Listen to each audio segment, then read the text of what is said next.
I am Uma, born in Mumias at a time when old men still spoke proudly about the Wanga Kingdom as if it had fallen only yesterday. Growing up, I used to sit beside my grandfather outside our home in the evening while he pointed toward the horizon with his walking stick. This land, he would say, once belonged to the mighty Wanga Kingdom under Nabongo Mumia. And every single time, his voice changed.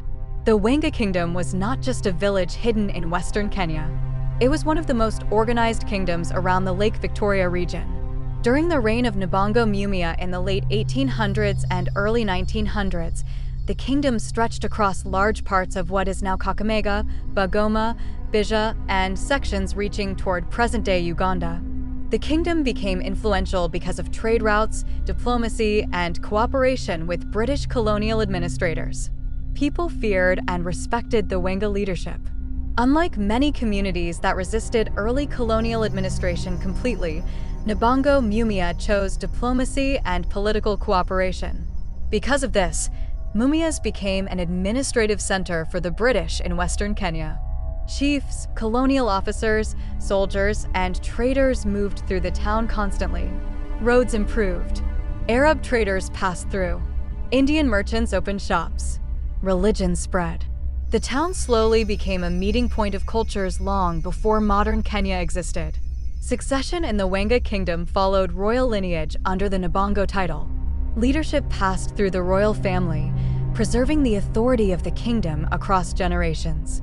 Even after colonial structures weakened traditional kingdoms, the Wanga royal identity remained respected among the people.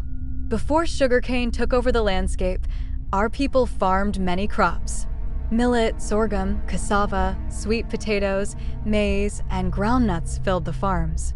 Some families kept cattle, goats, and chickens while others traded in local markets stretching toward Bungoma and Bija. The people were hardworking, deeply communal, and proud of education and faith. Neighbors built homes together. Weddings lasted days. Funeral gatherings carried entire villages. Respect for elders was law. Then came sugar. In the 1970s, the Kenyan government identified Mumias as the ideal place for a large sugar company because of its fertile soils, reliable rainfall, vast agricultural land, and hardworking farming communities. The region already had strong transport connections and a farming culture, making it perfect for large-scale sugarcane production. That was how Mumias Sugar Company was born. And suddenly, the town transformed.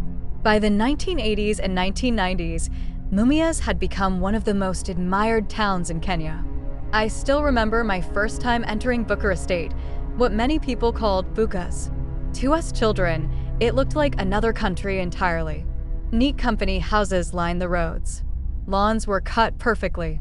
Workers wore uniforms proudly. Streetlights worked. Water flowed consistently. There were company buses, sports clubs, health centers, staff quarters, and recreational halls. Families lived comfortably because employment at Mumias Sugar meant stability. People from every tribe came searching for opportunity: Luya, Luo, Kikuyu, Kizii, Kalenjin, Somali, Asian Kenyans, and many others. Church bells rang on Sundays. Mosques filled during prayer hours.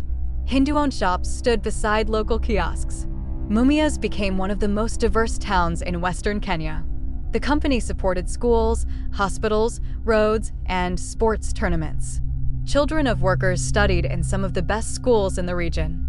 Among them stood the respected St. Mary's School Mumias, known for discipline, academics, and football excellence.